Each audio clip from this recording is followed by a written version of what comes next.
Good morning to all. कोई class हो रहा है क्या आप लोगों का?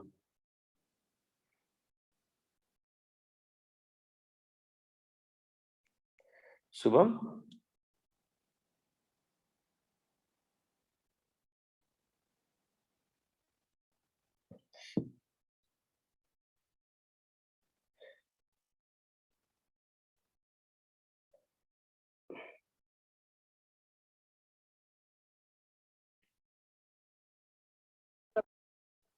हाँ क्लास हो रहा है क्या आप लोग का कोई?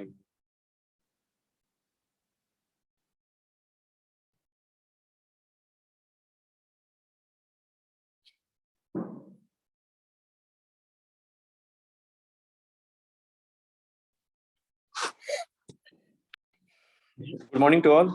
किन्हीं को कुछ डाउट है लास्ट क्लास से या कुछ पूछना है तो पूछ सकते हैं, मतलब सब्जेक्ट से रिलेटेड। अदरवाइज मैं आगे बढ़ूंगा। अच्छा, लास्ट क्लास में जो प्रोपगेशन कांस्टेंट था, गामा गामा का जो अल्फा और बीटा कंसिडर किए थे, gamma equal to alpha plus J beta. Alpha beta का वैल्यू हमने डायरेक्टली लिख दिया था, उसको बोले थे सॉल्व करने के लिए। सॉल्व किए थे आप लोग? कोई ट्राई किए थे?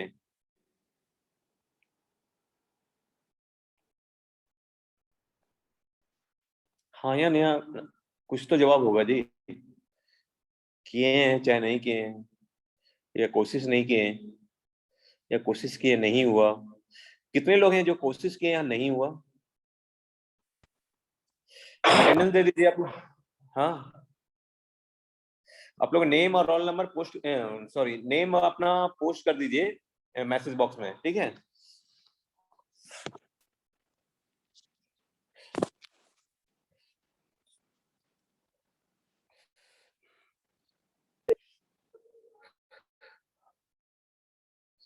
हाँ बोलिए।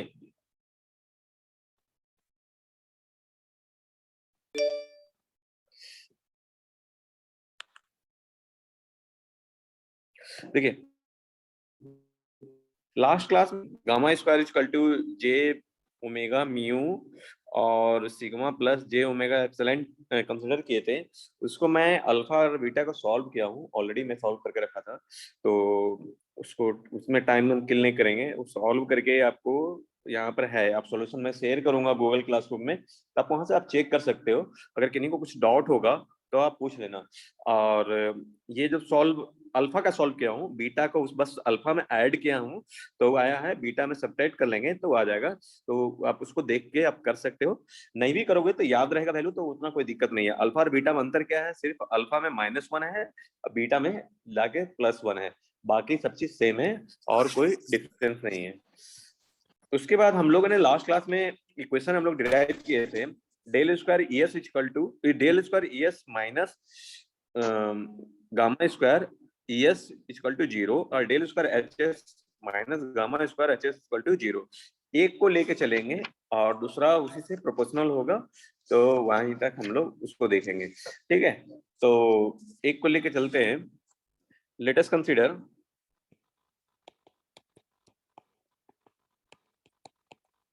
देखिए मैथमेटिकल डेरिवेशन से आप लोग का मे बी क्वेश्चन आए, मतलब कि नहीं के बराबर चांस है बस, लेकिन आपको मतलब कि डायरेक्ट दे दूंगा ना तो आप लोग को समझ में नहीं आएगा कि कैसे आया क्या आया, कंफ्यूजन रहेगा। इसलिए थोड़ा थोड़ा स्टेप बाय स्टेप करके जाते हैं, और अभी थोड़ा सा चल रहे हैं, बाद में जब स्किप करना होगा तो कर देंगे, लेकिन अभी थोड़ा सा स्टेप बाय स्टेप चलते हैं, ठीक है। तो लेट अस कंसीडर कि वेव प्रोपगेट हम कंसीडर किए हैं, wave propagates in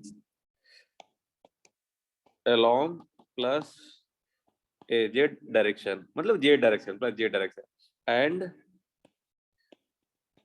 es has component in only x direction, मतलब इसका जो कंपोनेंट है x डायरेक्शन में है e का, और ये जो प्रोपेगेट हो रहा है मतलब जा रहा है वो z डायरेक्शन में, तो e s जो है उसको डिनोट कर रहे हैं हम लोग e s x, मतलब कंपोनेंट डायरेक्शन z और ax, क्योंकि हम e का रिप्रेजेंट कर रहे हैं ax वेक्टर, ठीक है, z का डायरेक्शन में प्रोपेगेट हो रहा है। तो हमारा जो एवर इक्वेशन है, मान लीजिए कि यहाँ से आज की क्लास के लिए इक्वेशन 1 है, तो इक्वेशन 1 के लिए जो होगा डेल स्क्वायर क्या होता है जी, del square dx square plus del square delta जो है डेल जेड स्क्वायर, और आपका जो है यहाँ पर es, es की जगह पर हम लोग लिखेंगे e x s z और x component minus gamma propagation e x s z और x is equal to 0। x नहीं भी इंडिकेट की देगा तो कोई दिक्कत नहीं है, लेकिन आप देखिए अब जो है आपका ये जो प्रोपेगेट हो रहा है किस डायरेक्शन में प्रोपेगेट हो रहा है, एक्स के डायरेक्शन में, तो जेड के डायरेक्शन में प्रोपेगेट हो रहा है। हमारा जो ये जो ई एक्स जो भी है वो जेड के डायरेक्शन में चल रहा है, और हम जो डिफरेंशिएट कर रहे हैं एक्स स्क्वायर वाई स्क्वायर और जेड स्क्वायर, तो एक्स स्क्वायर वाला कंपोनेंट क्या हो जाएगा, ये जीरो हो जाएगा, और वाई कंपोनेंट भी जीरो हो जाएगा, सिर्फ जेड का कंपोनेंट रहेगा। तो जेड का कंपोनेंट रहेगा D Z square E X S Z और minus gamma square E X S Z equal to 0। आप एक गौर कीजिएगा, डी स्क्वायर एक ही है, Z square minus gamma square और e x Z equal to 0, ये डिफरेंशियल इक्वेशन फॉर्म में आ गया, ठीक है। Second order differential equation form में है। इसको जब सॉल्व करेंगे तो ई एक्स एस नोटेशन है, Z equal to E0 initial value e to power minus ये जो कोफिशिएंट है gamma Z plus E0 dash मान लें कि दूसरा component e to power plus gamma Z. ये यहाँ तक आएगा, यहाँ तक समझने में किसी को डाउट है तो पूछ सकते हैं आप।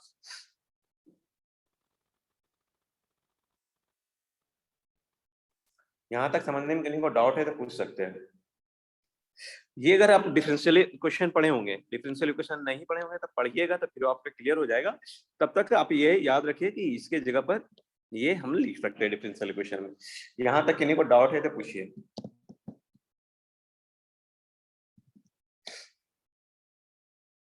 आगे बढ़े,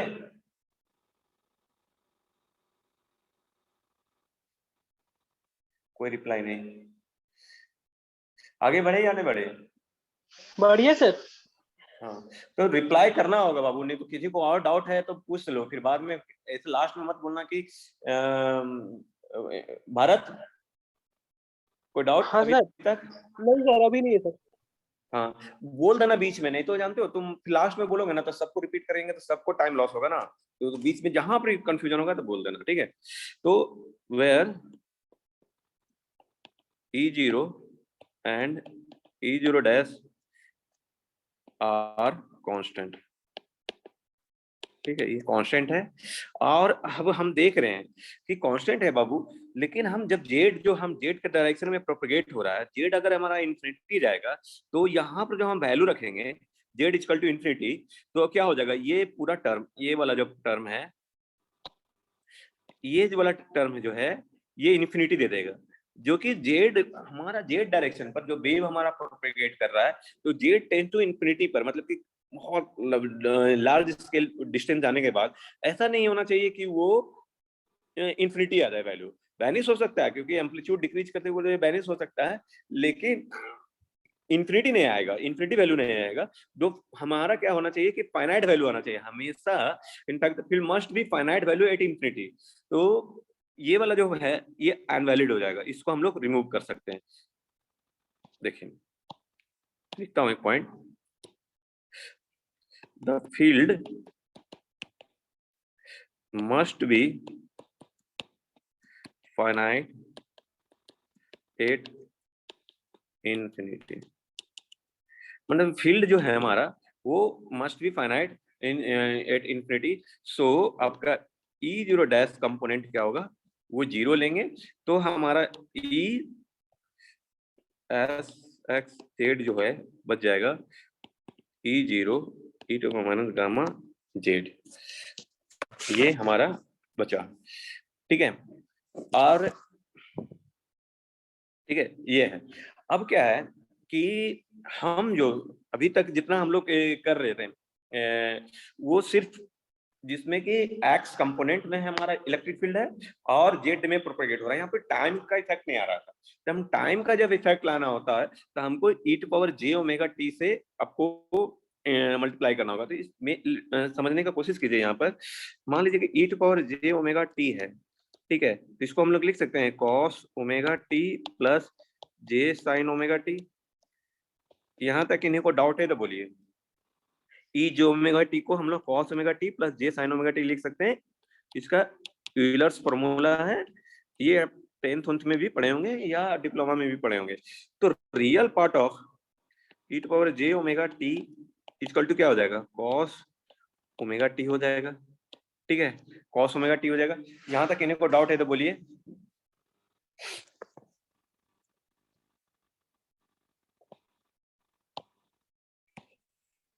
कोई डाउट नहीं है तो हम आगे बढ़ते हैं। जब हमें टाइम जो इंटर करना होगा, मान लीजिए कि ई एक्स एस जेड था, अब ये टाइम इंटर करेंगे तो मान लीजिए कि साइनोसाइडल का फॉर्म में रहेगा, तो real of E X S Z जो ये था ऑलरेडी, ये ई एक्स जेड मान लीजिए कि क्वेश्चन 2, तो E x z real of E x z कब, multiplication of e j omega t, और ये कंपोनेंट एक्स था तो एक्स कंपोनेंट ये चीज आपका आएगा। तो ई एस जेड का इक्वल टू क्या है, real of E s z की equal to E zero e to power minus gamma z e to power J omega t x. ठीक है, तो आपका रियल ऑफ ई जीरो और e to power minus gamma के जगह हम लिख सकते हैं अल्फा प्लस जे बीटा जेड और e to power J omega t x. अब जो टोटल है, अब देखिएगा रियल ई जीरो, अब एक्सपोनेंशियल कंपोनेंट अलग कीजिए और रियल पार्ट अलग कीजिए। E to power minus alpha z e to power minus j beta z e to power J omega t और e x component e x का। उसके बाद रियल ऑफ ई जीरो, अब क्या है e to power minus alpha z और e to power j बाहर omega T minus j beta z x. अब देखिए रियल पार्ट हमको लिखना है, तो रियल पार्ट लिखना है तो ई जीरो तो ऐसे ही रहेगा, e to power minus alpha z ऐसे रहेगा। रियल पार्ट अब ये यूलर फॉर्मूला हो गया, कॉस और साइन का टर्म में आएगा, तो cos omega T minus j beta z x. यहाँ तक कहने को, सॉरी जे नहीं, जे तो बाहर आ जाएगा जी, जे तो बाहर यहाँ आ गया, जे नहीं, omega T minus beta Z ये रियल पार्ट आएगा।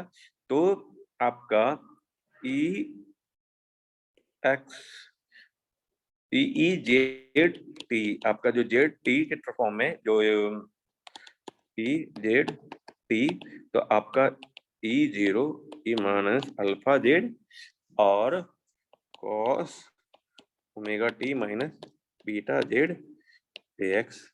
ये आपका सिंपल इलेक्ट्रिक फील्ड का जो वेव इक्वेशन है वो फाइनली ये फाइंड आउट हुआ। तो देखिए इसका जो वेव प्रोपेगेट होगा, देखिए यहाँ पर जेड डायरेक्शन में e to power minus alpha Z exponential है, मतलब कि एम्पलीट्यूड जो है, फर्स्ट जो एम्पलीट्यूड है E0 आफ्टर दैट ये डिक्रीज करते चला जाएगा, ये डिक्रीज करते चला जाएगा, ये जो है यहाँ पर एक्सपोनेंशियली डिक्रीज करते जाएगा due to e to power minus alpha Z जो कॉस के टर्म में जो है जो, और ये जेड डायरेक्शन ये एक्स डायरेक्शन, मतलब कि आपका इलेक्ट्रिक फील्ड आपका डायरेक्शन किधर है, एक्स डायरेक्शन की तरफ और जेड की तरफ प्रोपेगेट हो रहा है। यहाँ तक इन्हीं को समझने में डाउट है तो बोलिए।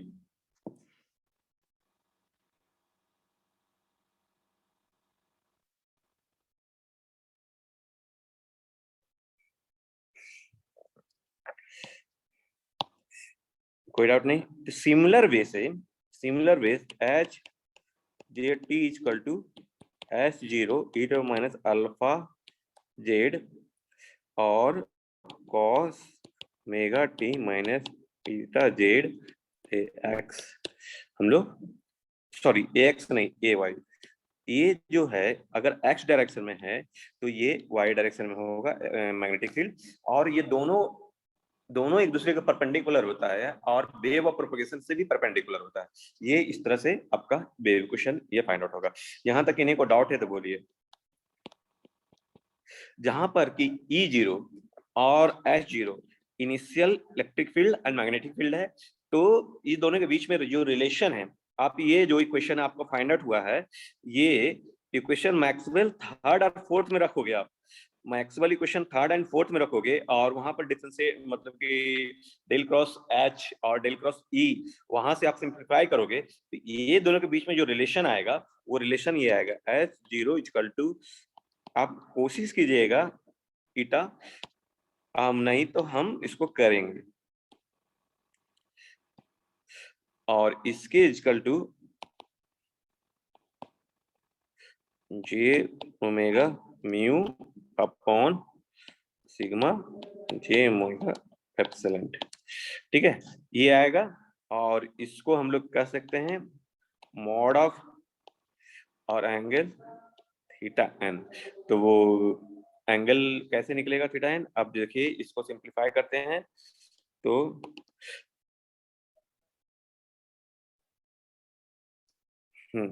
इसको एक मिनट दीजिए।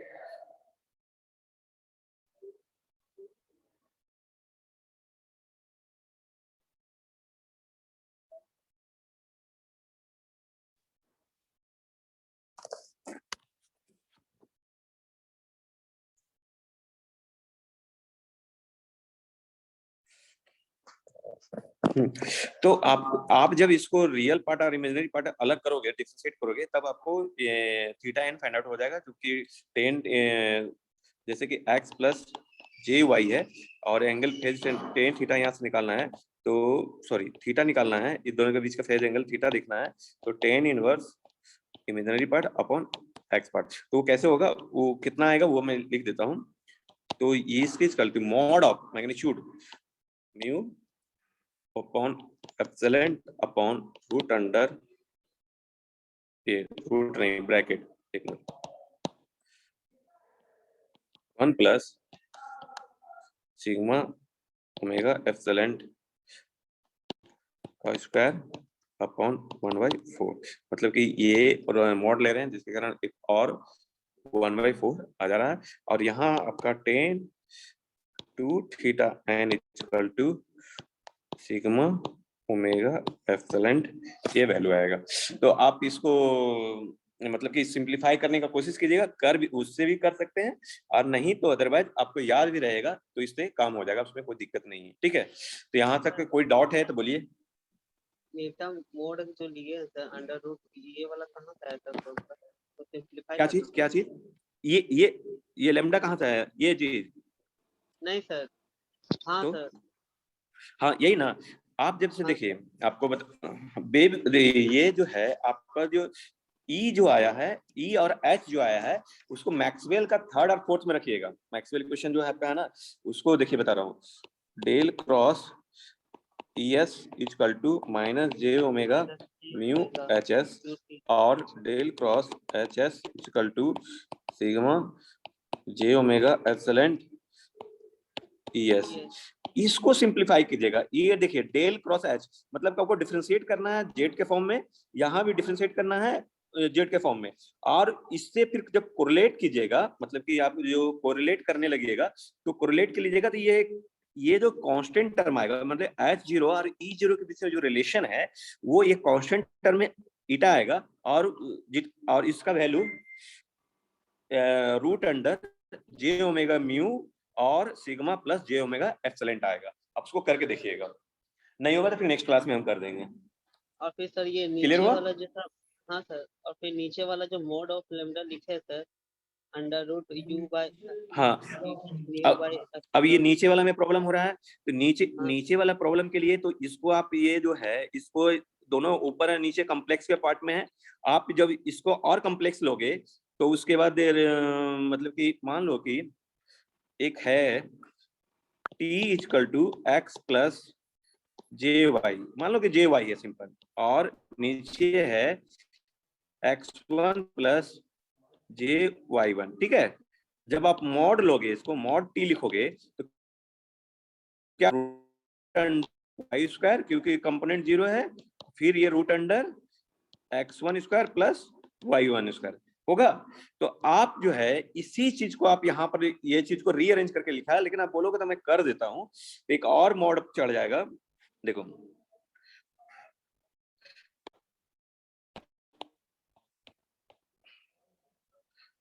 ये है j omega mu upon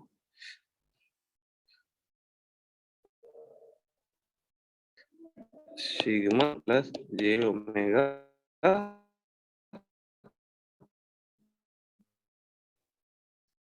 epsilon, ठीक है।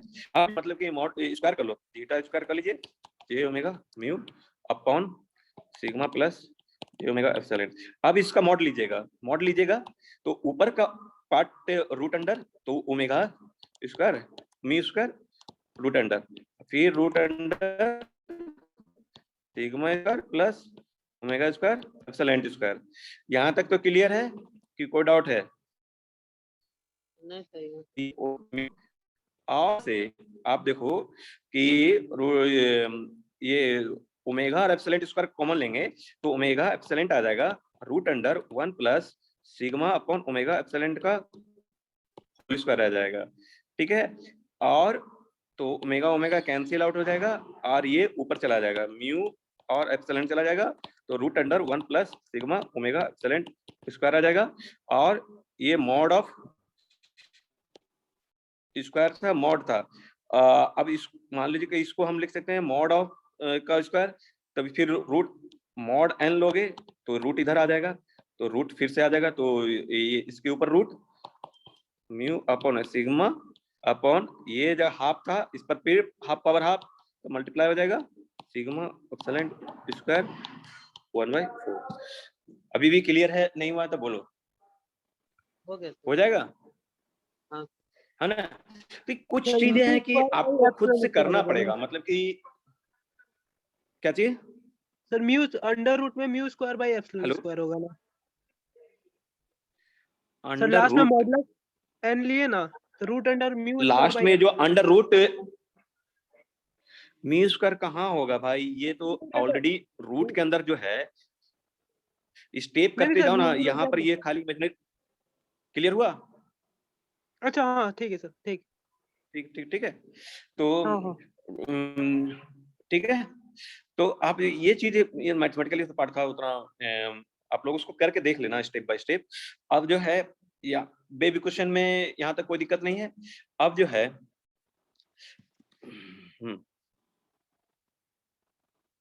देखिए, अब जो है हमारा एच एच इक्वल टू हमारा, हम जानते हैं हमारा क्या है, एच इक्वल टू नहीं sorry B H Z Z T is equal to हमारा H0 e to power minus alpha Z cos omega T minus B Z A Y. ठीक है, यहाँ तक किन्हीं को डाउट है तो पूछ सकते हैं। नहीं, अब देखिए हम क्या कर रहे हैं, एच नॉट हमारा हम पहले बताए हैं, एच नॉट और ई नॉट का रिलेशन क्या है, ई नॉट इक्वल टू हमारा है, चलिए H not equal to E not upon beta. तो ये जो है इसको यहाँ पर पुट कीजिए, तो इसके जो पुट करिएगा तो एच को हम लोग लिख सकते हैं E not mod of theta angle theta n, जो एंगल है माने किसी अगर कोई कॉम्प्लेक्स नंबर है तो कॉम्प्लेक्स नंबर को मैग्नीट्यूड और उसका फेज एंगल के बीच में हम लोग लिख सकते हैं। तो H Z T equal to अब है इसी को टोटल को पहले आप लिख लीजिए इसको, मतलब कि इसको रियल पार्ट में ही हम लिख सकते हैं, इसका रियल पार्ट ऑफ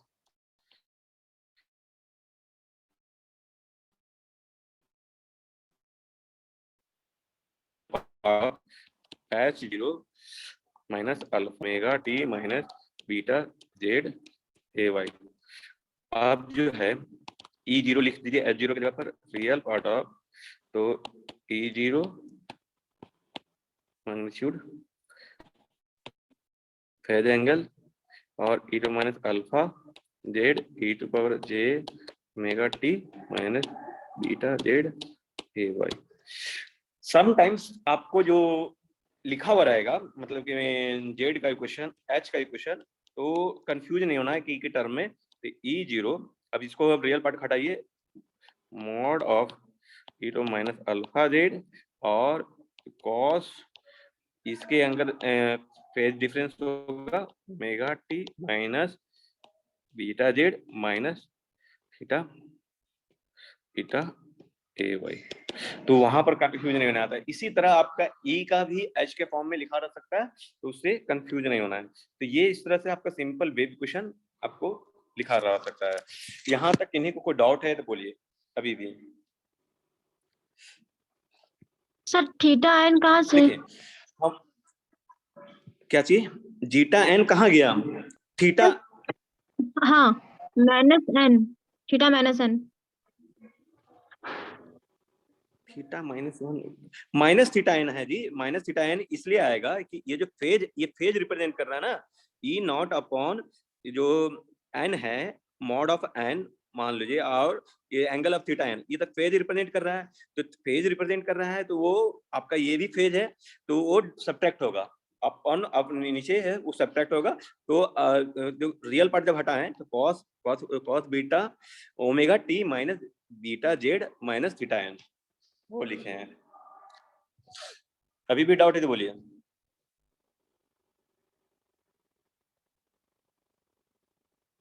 देखिए अब जो आप पूरा एक्सप्रेशन देखें उसमें आप देखिए अल्फा जेड का काम क्या है, अल्फा का काम क्या है, वो डिक्रीज कर रहा है, मतलब कि जो एम्पलीट्यूड है उसको माइनस है होने के कारण एक्सपोनेंशियल वो डिक्रीज करते जा रहा है। तो एक तरह से वो अटेन्यूएशन कांस्टेंट है। तो अल्फा क्या है, एक तरह से हम लोग यहाँ पे भी alpha is known as the attenuation constant. ये पूछता है उसका वैल्यू निकालने के लिए, और इसको हम लोग कह सकते हैं एटोनेशन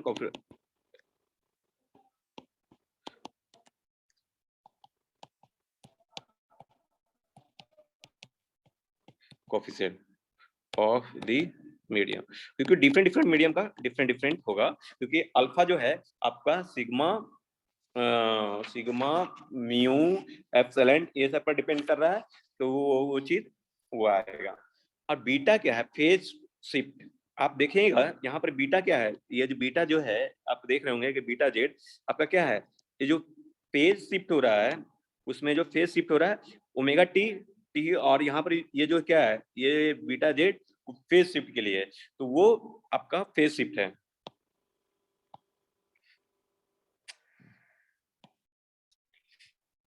तो यहाँ पर देखिए बीटा इज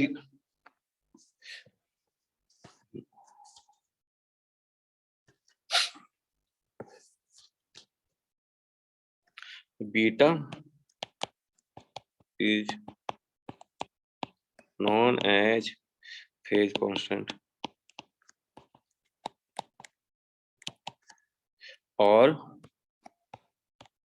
वेव नंबर, दोनों चीज इसको कहते हैं। मान लीजिए कि वेलोसिटी ऑफ लाइट u है, तो ओमेगा अपॉन बीटा का होगा और lambda equal to 2 pi by beta, ये याद रखिएगा। ठीक है, यहाँ तक किन्हीं को डाउट है तो बोलिए अभी भी।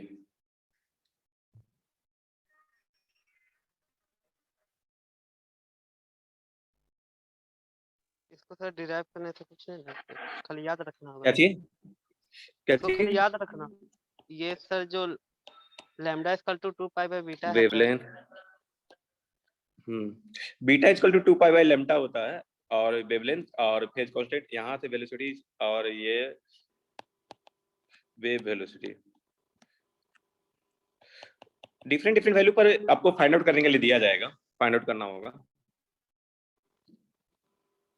ठीक है, आगे बढ़े। देखिए इक्वेशन फोर्थ जो है मैक्सवेल इक्वेशन फोर्थ जो है आपका, del cross H S equal to sigma J omega epsilon और एस। यहाँ पर दो चीज हैं, एक कंडक्शन करंट है, एक डिस्प्लेसमेंट करंट है। तो दोनों का जो रेशियो है हम लोग का J C S upon J D S, conduction current upon displacement current upon j omega epsilon s mod, ये आ जाएगा सिग्मा ओमेगा एप्सिलॉन, और ये नथिंग बट टेन थीटा, और tan theta is known as loss tangent, और इसी को हम लोग कहते हैं loss tangent. Tan theta is, इसका मेहनत मतलब क्या है और क्या कहाँ इंपोर्टेंस है बताता हूँ। Known as the loss tangent. कभी कभी आपको लॉस टेंजेंट का डिफिनेशन पूछ देगा, तो वहां पे कुछ नहीं करना है। Conduction current, it is the ratio of conduction current upon displacement current, it is the ratio of conduction current upon displacement current, और उसको हम लोग रिप्रेजेंट करते हैं tan theta, this is the loss tangent, और theta is loss angle, and theta is loss angle of medium. ठीक है, उसके बाद देखिए मान लीजिए एक रियल चीज, रियल पार्ट यहाँ, जहां पर J equal to conduction current और imaginary part above Y axis में रिप्रेजेंट करते हैं J D S equal to K omega epsilon S, और ये जो एंगल है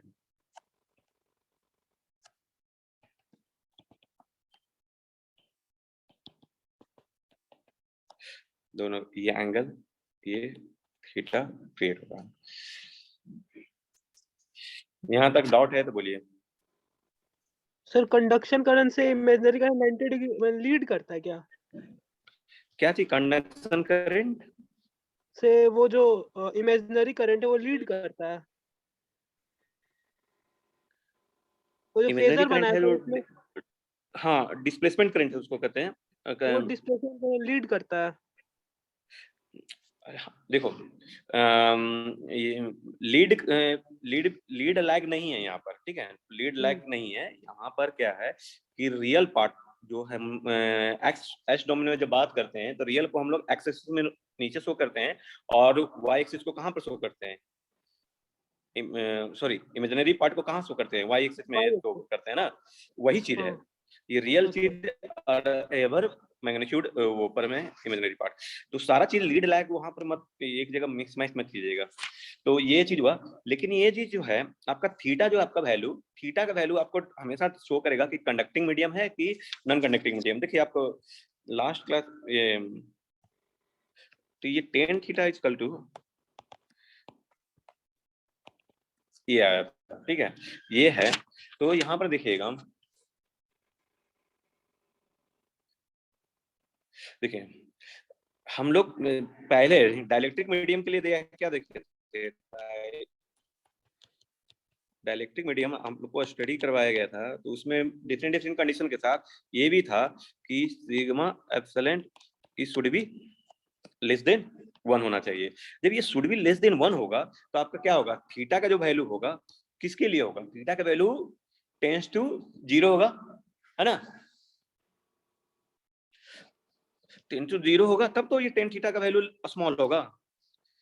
समझ रहे हैं मेरी बात को? Yes sir. If tan theta is very small, then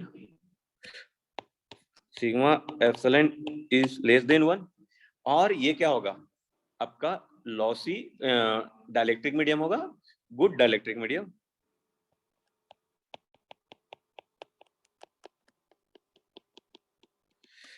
और if tan theta is high, is very high, then good conductor, जहां पर कि sigma epsilon E is greater than 1। तो आप देखिए आपको लॉस टेंजेंट का वैल्यू दिया हुआ रहेगा, जहां पे लेस देन 1 और ग्रेटर देन 1 कुछ इस तरह से टर्म में दिया हुआ रहेगा। आपसे पूछ दिया जाएगा कि आप बताइए कि वो गुड कंडक्टर है या गुड डाइलेक्ट्रिक है, तो आपको वहां से आपको देख के बताना होगा कि अगर टेन थीटा का वैल्यू लेस देन 1 है, बहुत ही स्मॉल है, तो डाइलेक्ट्रिक होगा, अगर हाई है तो ग्रेटर देन 1 बहुत हाई है तो वो आपका कंडक्टिंग मीडियम होगा। यहाँ तक किसी को और डाउट है तो बोलिए।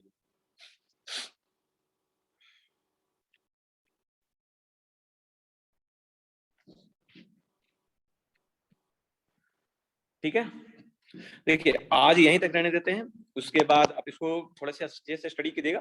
कल भी हम लोग को टाइम मिलेगा तो क्लास लेंगे, और रिसेस टाइम में इसको मैं शेयर कर दूंगा गूगल क्लासरूम में, आप उसको देख चेक कर लीजिएगा। उसके बाद जो कल नेक्स्ट जो है वेव इक्वेशन का जो पार्ट है, पार्ट क्या आपका अल्फा निकालना है और बीटा निकालना है, और डिफरेंट आपको ज्यादा ज्यादा एन का वैल्यू निकालना होगा।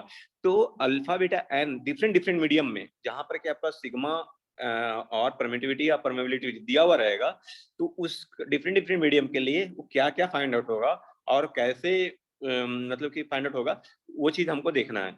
तो बस उसको डिफरेंट मीडियम का नेक्स्ट क्लास में हम लोग डिस्कस करेंगे, और उसके बाद नेक्स्ट क्लास में फिर जब वेव प्रोपेगेट होगा तो एक मीडियम से दूसरे मीडियम जाएगा, तो रिफ्लेक्शन और रिफ्रैक्शन वो सब चीज हम लोग को इस यूनिट में देखना है। तो आज यहीं तक रहने देते हैं, नेक्स्ट क्लास में डिफरेंट मीडियम के लिए प्लेन वेव हम लोग देखेंगे। थोड़ा सा मैथमेटिकल आप लोग अपने से भी कीजिएगा, और कहीं भी डाउट होगा तो पूछिएगा, और किन्हीं को कुछ डाउट है तो बोलिए।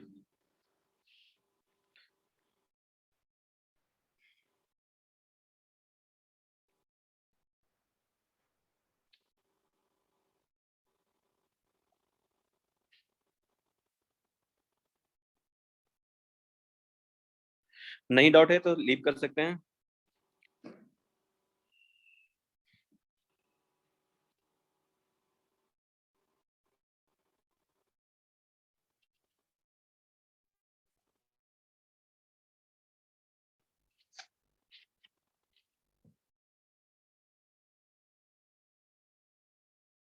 सर इधर मिड सेम के बारे में बता दिए थे सर। क्या चीज? सर मिड सेम के बारे मिड सेमेस्टर ना, मिड सेमेस्टर के बारे में जितना भी सिलेबस आप लोग का स्टार्ट हुआ है उतना जो कंप्लीट हो, जहां तक कंप्लीट होगा वहीं तक लेंगे, और आपको 2 दिन पहले मैं बता दूंगा, पूरा शेयर कर दूंगा कि क्या क्या टॉपिक रहेगा। ठीक है, ओके सर। D2D का class boundary condition, magnetic boundary condition से स्टार्ट किए थे हम लोग, मैग्नेटिक बाउंड्री कंडीशन से स्टार्ट किए थे, और अभी तक जितना भी चल रहा है, जितना भी कंप्लीट होगा, मोस्ट प्रोबेबल हम जो वेव प्रोपगेशन है वो कंप्लीट कर लेंगे। तो वेव प्रोपगेशन कंप्लीट हो जाएगा, उसके बाद वेव गाइड बचेगा, तो नेक्स्ट एक महीने में वेव गाइड हम लोग देखेंगे। तो वेव प्रोपगेशन तक का ही क्वेश्चन रहेगा आपका, ठीक है, और वो वेक्टर वेक्टर नहीं रहेगा। स्टार्टिंग का जो नहीं पढ़ाए हैं अभी आप लोग को नहीं पढ़ाए तो उससे नहीं रहेगा, जितना आप लोग को पढ़ाया है उतना ही रहेगा। सर मैथ्स ठीक है? में जैसे सर बताए कि एमसीक्यू रहेगा, तो इसमें कुछ थ्योरेटिकल लिखना हाँ, होगा। आपका वो चीज, हाँ वो पैटर्न बता देता हूँ। पैटर्न क्या है, 6 एमसीक्यू क्वेश्चन रहेगा, 7 क्वेश्चन जो है आपका फिल इन द ब्लैंक्स रहेगा या आपका ट्रू एंड फॉल्स रहेगा, ठीक है। 6 7 13 और 7 क्वेश्चन जो है लॉन्ग क्वेश्चन रहेगा, कुछ मतलब कि डिफिनेशन रह सकता है या कुछ सॉल्व करना होगा, वो रहेगा। सभी 1 मार्क्स का रहेगा। सेम पैटर्न है ये पूरा, लगभग यही फॉलो करते हैं। कुछ लोग अगर चेंज करेंगे तो बता देंगे सर लोग, ठीक है? Okay, okay, thank you sir. Okay.